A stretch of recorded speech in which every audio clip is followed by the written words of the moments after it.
हमारे यहाँ ना में हमारे हाजी अबू दाऊद सादक साहब रहमतुल्लाह अलैह फरमाया करते थे, मिलाद मनाओ और पैगाम अपनाओ। मिलाद मनाओ और पैगाम अपनाओ। अपनाने की भी जिम्मेदारी ज्यादा हमारी है, जो कि हम हैं ना मिलाद वाले। तो मेरी बात को अच्छी तरह समझे कि जो इल्म की रोशनी अगर वो हमारी समझ में आ जाए। बड़ा जुल्म करते थे लोग बीवियों पे। बीवियों को आज तो खैर औरतों का मामला ये है कि वो जिसको दो चार लफ्ज़ पढ़ने आते हैं वो टीवी पे बैठ के कह देती है कि मैं नहीं मानती किसी दिकिया न्यूज़ सोच को, मैं तो बहुत ज़्यादा लिबरल हूँ और मैं खुद समझती हूँ हुकूक क्या हैं। बाप अगर किसी औरत से निकाह कर लेता था माँ के बाद, तो बाप मर जाता था, तो वो जो उसकी बीवियाँ होती थीं वो भी विरसे में आती थी, बच्चे कब्जा कर लेते। औरत को कोई हक हासिल नहीं था, किसी किस्म का उसको हक हासिल नहीं था। लेकिन नबी पाक सल्लल्लाहु अलैहि वसल्लम ने जो औरत की रियायत फरमाई है और जो रोशनी हुजूर ने खातून के ताल्लुक से हमें दी है, अगर आप उस बात को समझें, मैं बड़ी बात करने लगा हूं, अगर आपकी समझ में आई तो। मेरे नबी पाक सल्लल्लाहु अलैहि वसल्लम ने फरमाया, जिसने निकाह कर लिया उसने अपना ईमान महफूज कर लिया। को नहीं समझ आई आपको मैंने क्या कहा? जिसने निकाह कर लिया उसने अपना ईमान महफूज। आप तशरीफ रखें जी, माशाल्लाह, अल्लाह आपको जज़ाए खैर दे। जिसने निकाह कर लिया उसने अपना ईमान बड़ी कीमती चीज़ है ना, तो इसके महफूज होने का जरिया कौन बनी है? कीमती शय है ना तेरे पास सबसे ज्यादा, तो जरिया कौन बनी है? इतना बड़ा दर्जा हुजूर ने औरत को दिया, और जो हमें रोशनी दी सरकार ने इस ताल्लुक से, उसको समझे। नबी पाक अलैहिस्सलाम ने फरमाया, तुमने इसको इस तरह डील करना है जिस तरह बच्चों को डील किया जाता है। फरमाया, औरत आधी अकल की मालिक है, तुम सीधा करना चाहोगे तो बेचारी टूट जाएगी, तो तुमने कोशिश नहीं करनी, समझाना जरूर है, पर तुम कहो कि मैं सीधी लकड़ी को, टेढ़ी लकड़ी को सीधा करूं तो ये मुमकिन है।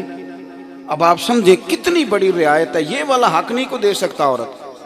फरमाया, जिस तरह की भी है ना, तेरे ईमान की हिफाजत का जरिया है। तूने इस तरह, जिस तरह बच्चे के बारे में इंसान का ज़हन होता है ना कि अभी इसकी अकल कमज़ोर है, अभी इसे पता नहीं है, अभी ये बेचारा बाशऊर नहीं है, करते हैं ना ट्रीट बच्चे को, सख्ती नहीं करते, मारते नहीं। फरमाया, तुमने औरतों के साथ ये वाला रवैया इख्तियार करना है, और मेरे नबी पाक सल्लल्लाहु अलैहि वसल्लम ने उन्हें खास दर्जा दिया। हमारे यहाँ आज कुछ नए मुफक्किर पैदा हुए हैं, इन्होंने अपनी मर्जी से कहीं से अंग्रेज़ी की 4 किताबें पढ़ी हैं, तो बेचारे बड़ी अजीबो गरीब बातें करते हैं। वो कहते हैं, देखो इस्लाम ने औरत को आधा हक दिया है, मर्द को पूरा दिया है, मर्द के 2 हिस्से और बीबी का 1 हिस्सा। तो हम चाहते हैं औरत बराबर आए। अच्छा, बेवकूफ़ों को ये नहीं पता कि अल्लाह ताला ने मर्द के 2 हिस्से बयान किए और औरत का 1 हिस्सा। लेकिन नादानों, पूरी बात भी तो समझो ना, मर्द के 2 हिस्से और औरत का 1 हिस्सा बिल्कुल ठीक है, ऐसे ही है, लेकिन दीन की हिकमत को समझो। मर्द के 2 हिस्से, औरत का हिस्सा 1, और जिम्मेदारियां सारी मर्द की, बीबी की जिम्मेदारी कोई नहीं, उसका खर्चा ही कोई नहीं, उसकी ड्यूटी कोई नहीं। इसको 2 हिस्से दे के कहा कि बेटियां भी तूने बयानी है, बेटों की परवरिश भी तूने करनी है, माँ बाप पे खर्चा भी।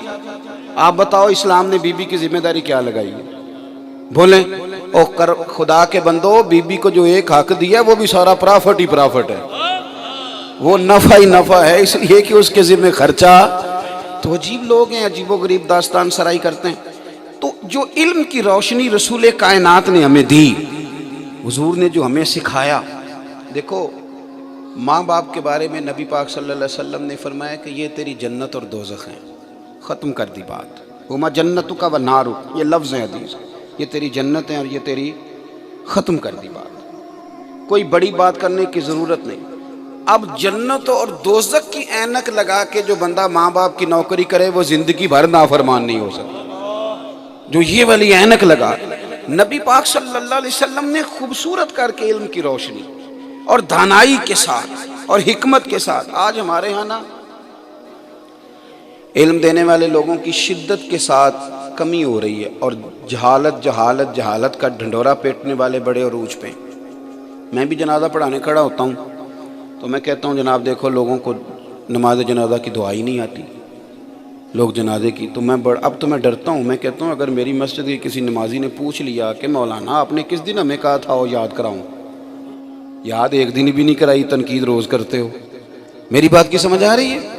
ये आज जो बच्चा ना गांव से उठ के बेचारा मेहनत करके MA BEd कर लेता है ना, फिर वो ज़रूरी समझता है बाकी सारे पिंड में जाहिल आखना, फिर वो समझता है ये इल्म की अलामत है, दूसरों को जाहिल कह ये अलामत। हालांकि जाहिल किसी को कह के तो ये तो जान छुड़ाने वाली बात है। लोगों को जाहिल कह दिया आपने, जान छुड़ा ली, भी वो जाहिल है, मैं पढ़ा लिखा हूं, छुट्टी हो गई। जाहिल कह के जान छुड़ाना आसान है, पर जाहिलों को इल्म दे देना ये मेरे मदीने वाले महबूब की शान है।